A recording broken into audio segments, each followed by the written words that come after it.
O objeto da mecânica é o ser fora de si. E ele vai ser visto sobre 4 aspectos principais. Enquanto positivo sendo o espaço, negativo sendo o tempo, concreto sendo a matéria, relativo sendo o movimento e interno sendo a gravidade. Vamos analisar detalhadamente esses aspectos. Primeiro, sendo a seção do espaço e do tempo. O espaço ele é o mero fora um do outro, na expressão hegeliana. É uma exterioridade abstrata. Simples a quantitatização de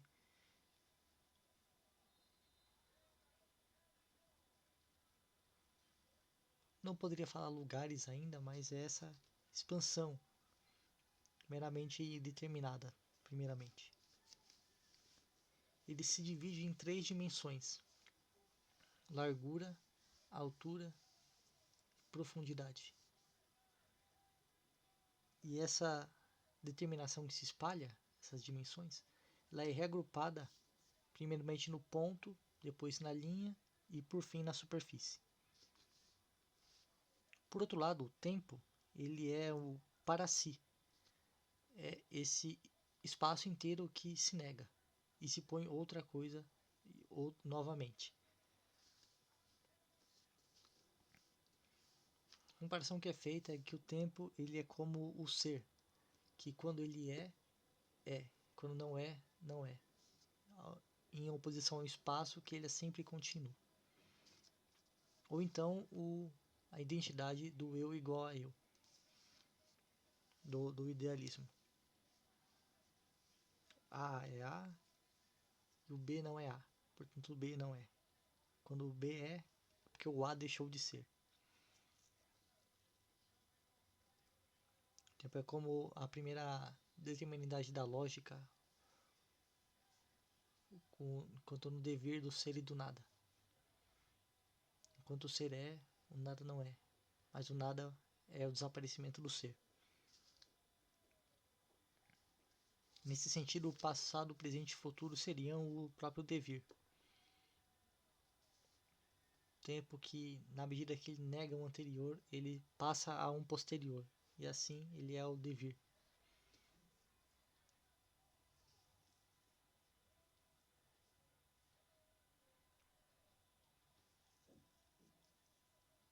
Agora passamos ao lugar e movimento.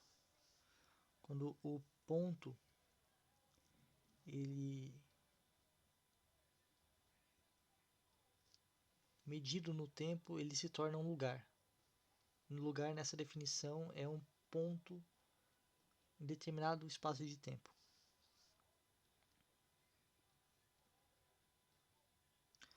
A negação de um lugar específico, de um ponto, é outro ponto.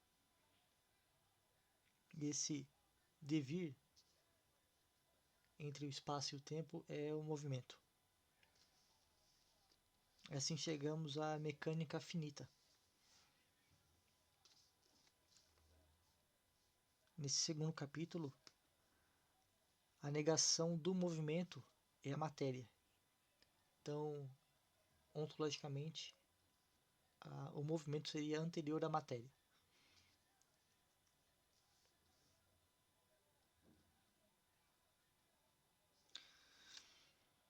A unidade da negação entre a matéria, que nesse momento é muito abstrata, é a atração. A atração possuindo um centro é a gravidade, concebendo como uma atração mais específica.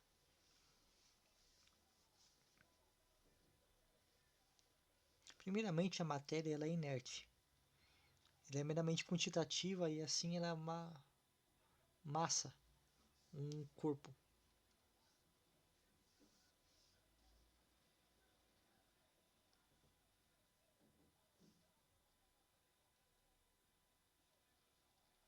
Como o movimento ele se apresenta como algo fora da matéria, a matéria ela em si seria repouso. Então, como a filosofia hegeliana, ela num todo, ela é bem apegada ao devir, ao movimento, aqui é posto como se o movimento fosse o principal, o anterior, e o repouso é uma consequência na matéria. É uma abstração que a própria matéria faz.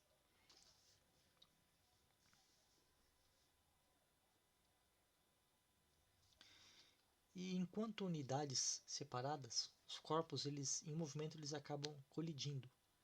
E esse colidir ele é o choque, a próxima característica da natureza.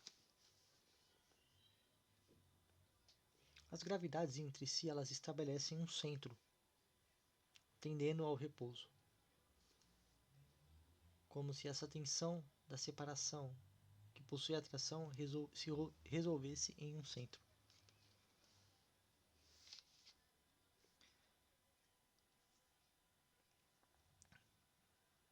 E a principal característica pelo menos a principal manifestação desse choque é quando um objeto cai no outro, quando a gravidade de um puxa o outro. Esse movimento ele já é manifestação no conceito, porque ele revela várias coisas que vão ser expostas mais à frente. Mas primeiramente a gente pode falar que ele é ao mesmo tempo contingente, necessário e livre. Contingente enquanto que os corpos eles estão separados a uma determinada medida aleatória. Mas esse movimento ele é necessário porque o corpo com mais gravidade ele puxa, com mais massa ele puxa pela gravidade o corpo com menos gravidade. Mas visto do ponto de vista interno desse corpo puxado, esse é um movimento livre, porque ele se moveu também. Uma das características da gravidade newtoniana é que os dois corpos eles se atraem um ao outro. Porém, isso não fica tão claro quando há uma disparidade muito grande de massa, por exemplo, entre a Terra e a maçã.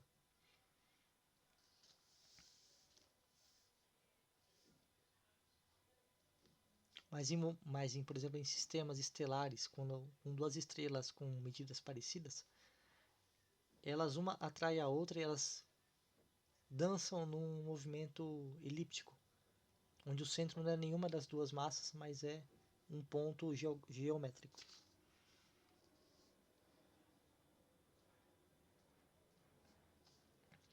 Como a gente pode imaginar vários corpos, cada um com a sua gravidade, e determinando entre si vários centros, o fato de um corpo fazer um movimento específico demonstra sua liberdade.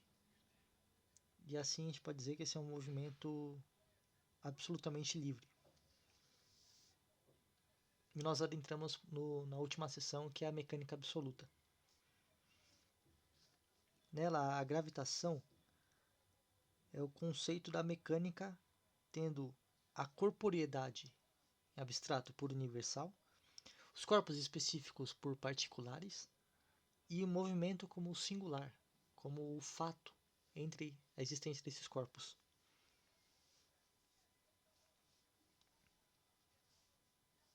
A ideia ela se explicita como o sistema de corpos em movimento, com um centro. Os planetas eles são por isso, nessa perspectiva, mais perfeitos do que o Sol, que é a estrela. Por eles possuírem uma existência em movimento, uma dinâmica própria, enquanto que o Sol é o repouso, é a massa, a matéria parada no centro. Os planetas, eles nesse sentido, eles podem dizer assim, por analogia, que eles são mais vivos. Eles se movem, eles interagem entre si. Por exemplo, é dito que a inclinação da Terra em 23 graus se deve à influência de Vênus, que é menor, mas é próxima, e a influência de Júpiter, que é bem maior, mas está mais longe. Então, essa interação entre os próprios corpos elas revela uma riqueza maior. E não que isso seja de muito digno de nota, mas talvez essa fosse uma refutação à necessidade de um geocentrismo. Que eu mesmo particularmente também eu gostava dessa ideia de imaginar a Terra como o centro do universo, mesmo que aquelas trajetórias elas pareçam estranhas. Pensou que do ponto de vista universal, se a gente pudesse pegar o universo de fora, a Terra seria o centro.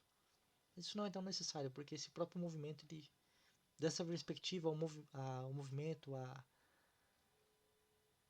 vida dos movimentos dos planetas, eles com cada um com suas órbitas e possuindo luas em torno de si, essa riqueza ela demonstra um estágio ontológico superior.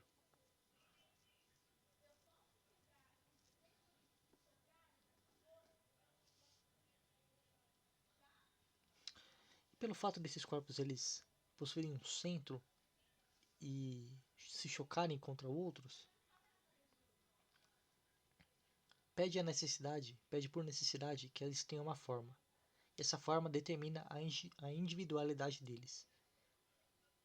E com essa individualidade se passa a próxima sessão, a próxima parte da natureza, da filosofia da natureza, que é a física. Que antes de terminar eu queria fazer alguns apontamentos, mais ou menos com relação ao texto. Uma intuição que eu tive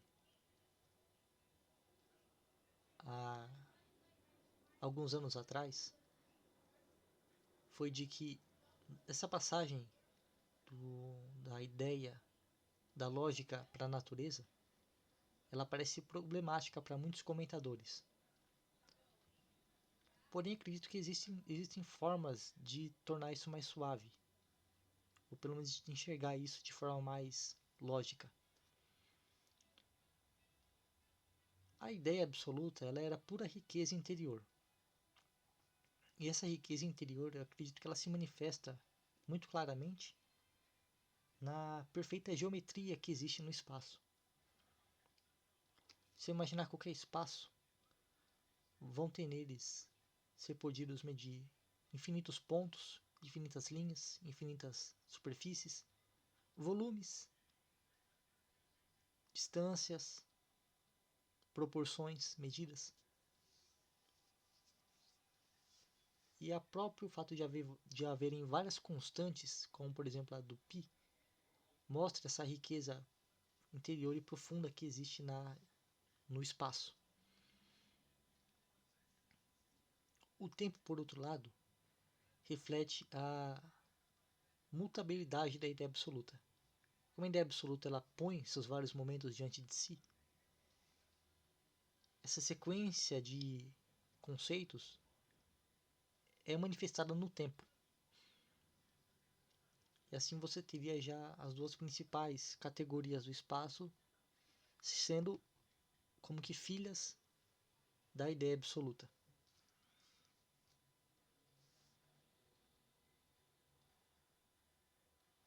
Ou querendo extrapolar um pouco os termos hegelianos,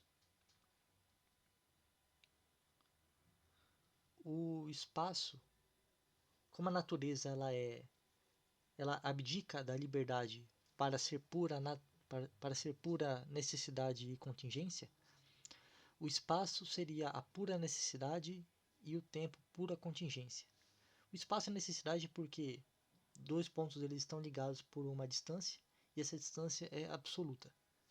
Ou então, o número de π ele é absoluto. Se eu quiser percorrer uma circunferência, a distância dessa circunferência vai ser exatamente 3,14 vezes o diâmetro dessa circunferência. Então não sei se fica muito abstrato, mas ela é como que uma necessidade que se impõe. Enquanto que o tempo ele é pura contingência no sentido de que ele corre, mas ele como que destrói todo o passado. O passado não existe mais. O futuro ainda não existe. O presente ele vai acabar no próximo instante e ele não existia antes. Portanto, essa ausência completa de necessidade é que define a contingência e seria a descrição perfeita do tempo.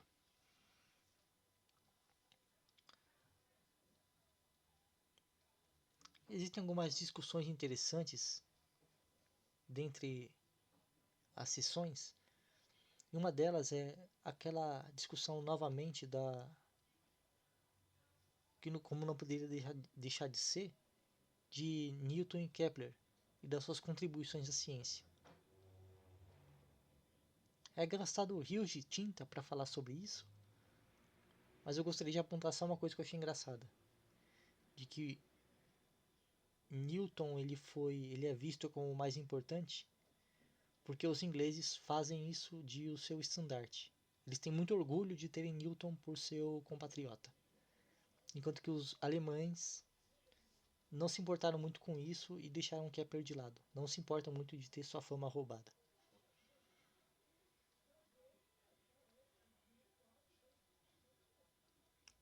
O último ponto que eu gostaria de ressaltar é que, ao tratar do espaço, Hegel comenta que a geometria ela é o estudo do espaço, porém que não existe nenhuma disciplina que estude o tempo, por ele ser muito abstrato, muito autodestrutivo. Porém, retomando do Quadrivium, eu acredito que o tempo seja, que a música seja a definição de um estudo do tempo, no sentido que eu posso entender a música como uma arte, da qual Hegel também vai elaborar muita coisa nos cursos de estética, mas lá no básico, lá na Grécia Antiga, com os pitagóricos e com aquelas primeiras métricas, o que era mais buscado era primeiramente essa divisão do tempo e as sequências que eram derivadas da aritmética, a outra arte do quadrivium. Então, aquela contagem de uma nota, duas notas, quatro notas, as combinações que eu posso fazer entre elas, as próprias notas musicais sendo o comprimento da corda sendo esticada de certa forma, e você estica um pouco menos e ela solta outra nota, e um pouco menos e ela manifesta outra nota. Então a gente pode dizer que o tempo que a música é essa disciplina que vai estudar o tempo. Na física moderna, talvez essa seja uma ocupação da ondulatória, enquanto que a geometria ela vai ser estudada também pela ótica. Só para deixar registrado isso, foi uma coisa que me veio à mente. Então, só para deixar também registrado, no Quadrivium, que eram 4 artes estudadas para formar a mente do futuro filósofo cientista, a aritmética, que é a contagem dos números, era a primeira a ser estudada. Depois, a aplicação da aritmética, segundo eles, que era a música, de um lado, e do outro você tinha o estudo do espaço, que é feito pela geometria. E a aplicação dele seria a astronomia. Do meu ponto de vista, a aritmética é realmente a disciplina da contagem dos números e de suas sequências. Nós temos a divisão. Essas sequências e essas contagens aplicadas ao espaço, sendo a geometria, ou sendo aplicadas ao tempo, sendo a música. E por fim, a disciplina que vai unir tanto o espaço quanto o tempo seria a astronomia, que ela estuda o céu estrelado, as posições das estrelas e a sua modificação no decorrer do tempo e das estações.